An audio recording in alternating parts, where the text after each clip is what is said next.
every day I talk, right? I listen. I listen to my memory tell me some of the things that I said. I can't go and hear what I said yesterday because it's too painful for me to remember verbatim, right? So I remember small cuts that I can mentally heal.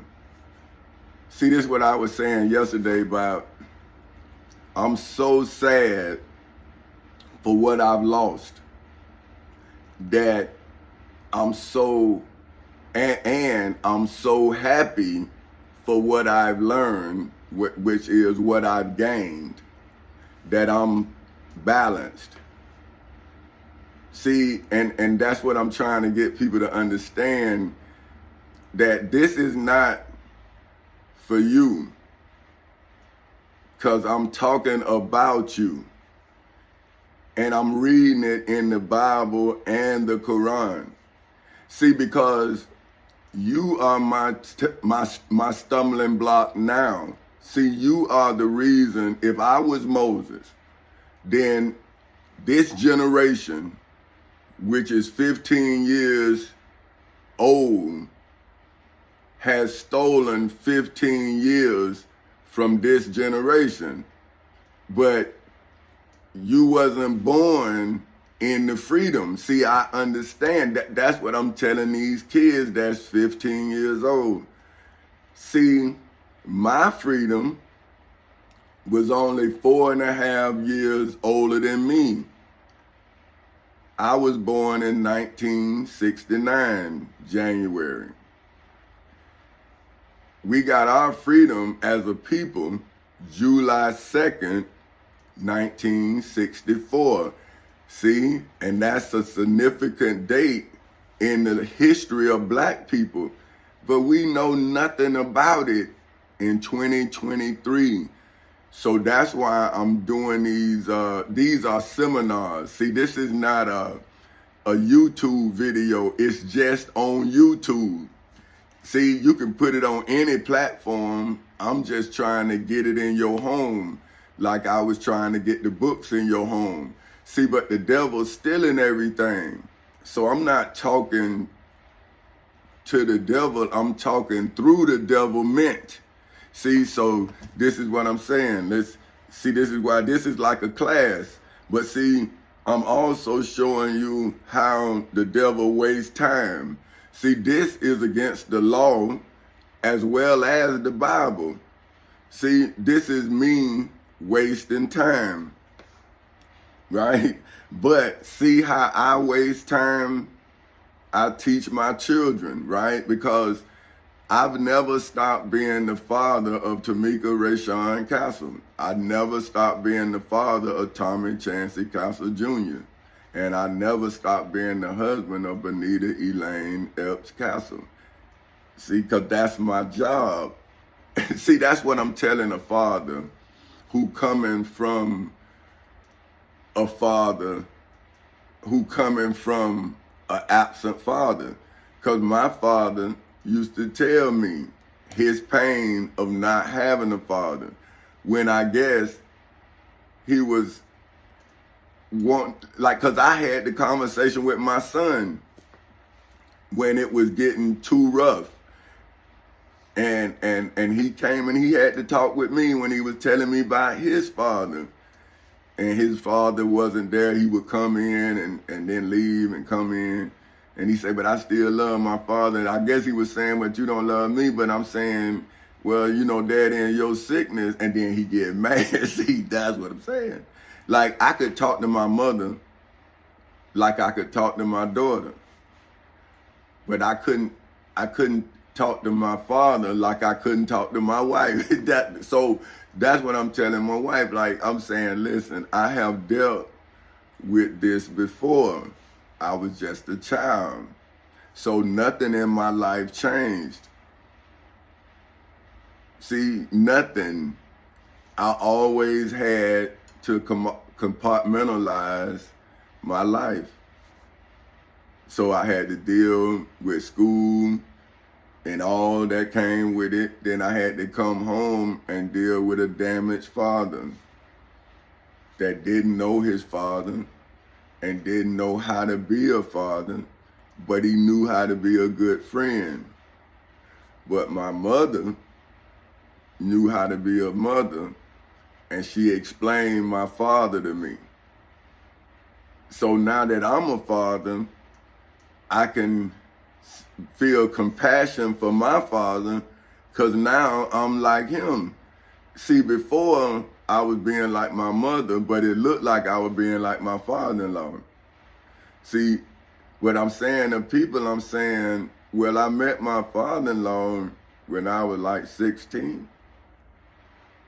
I met my mother when I was 14. And see, what I mean by that is that's when I didn't even know she didn't have a high school diploma till my daddy went to prison. See, that's what I'm trying to get y'all young kids to understand. When my daddy went to prison, for me, that was the best time of my life. He had scared me. And so when they finally got him out the house, I was able to grow, because I was not afraid no more. See what I'm saying? And then at 14, when I was finding myself, my manhood, because now I got to take over the family, right? My mama started, her life started showing me how to do it.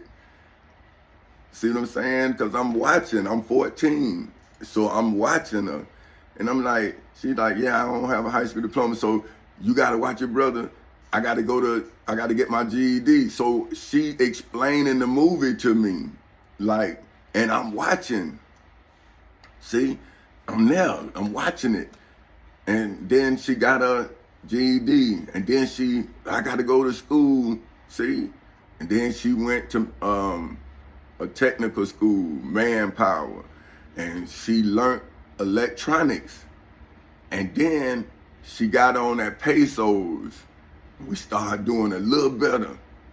I'm watching, because I ain't got to do nothing, see? And then she got on at Mar Marietta, boy, and it was on. That's when she taught me about banking. I got my first banking account at Mar Marietta Credit Union. Man, she started teaching me about finances, and then my daddy got out of prison. Beat up, she lost the job. But just that little time of success, she showed me how to do it. And that's when she told me, she said, Tommy, and see, she normally called me Chancey, so that's when I'm like, oh, I done something, you know. But she say, never let nobody take your mind. And then my mama was on crack. When my daddy broke her from that, it was over. And I understood it. That's why I was so adamant on my wife finishing school. Like, hey man, no, I'm not breaking you. You go to school, that's what you want to do. I'm gonna do this, and we good, because I'm gonna get on at the post office, so don't worry. But who gonna believe that? Like, you gotta, and then when she saw it, she saw what my mama, she saw my mama in me. See, that's why when I'm reading the Bible, I'm like, hey man, I know what they talking about, because that's my life. See, I'm saying my father taught me how to hustle. My mother taught me how to work my way out of something through knowledge. See, but I didn't have to, because of my wife. See, I would have been just like my mama if it wasn't for my wife. See the difference? See, my wife made me go to school by telling me something. Saying, well, Tommy, they gonna think you dumb. So see, she didn't say, you need to go to school. She Jedi mind tricked me. She didn't know that. See, I was like, she right, they might think I'm dumb. So 3 weeks, graduate. So she wrote the story by making me. See, and that's when they say behind a good man is a good woman. I'm telling you, and then I don't know why she did that, but it was probably because she didn't want me to go to the Navy because she had lost her daddy to the Navy. See, but then I got in where I only went out every 2 weeks. See, I still was gone 6 months, but it was every 2 weeks. So we'll go out for 10 days, come in for two weeks, go out for 10 days, come in for 2 weeks. See, so when in the early part of our marriage, we was missing each other and seeing each other so frequently that, see, it was like we learned how to miss and love. See, so we wasn't just on top of each other, plus we were successful than we thought.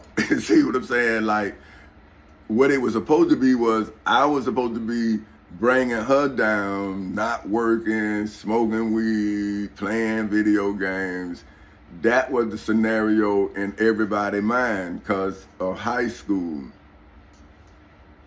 See, but I'm working a plan while they talking in high school. See, I'm solving because now I'm showing you what I saw in my mother, and I'm showing you the plan. See, my mother was only able to show it to me, like I say, 14, man. I don't even think, well, nah, I was 14. Because 15, I was in high school and she was gone. Yeah, man, I don't even believe it was a year. Because, see, he got, like he did 7 years. So he got out when I was 19. Because he went in when I was 12. I'm talking about when he was through with the probation, or when they got tired of putting him on probation, he just went to prison and finished it. I was married when he was actually finished. Now he was out, but he was still state property. See what I'm saying? But by the time he, I was getting older. You see, and I was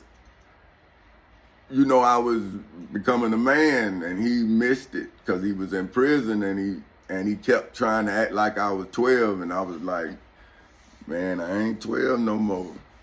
You know what I'm saying? I've been taking care of this. Now you come back into this, and now we two rams.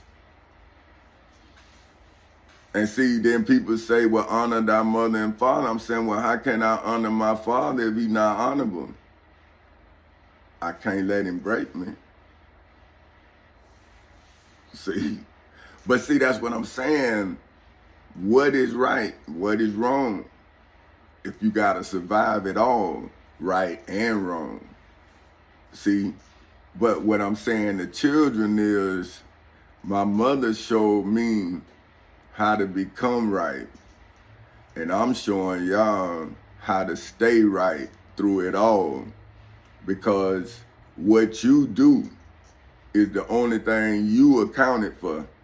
And that's when my mother, one time I did something, I don't know what it was, but I did something. And she told me, oh, Daddy, I'm right.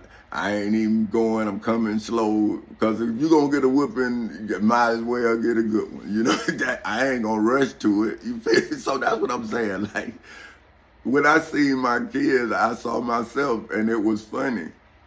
But what I was doing was taking out the bad and only trying to give the good. But that's when I saw that it's to the child. It's not up to the parent.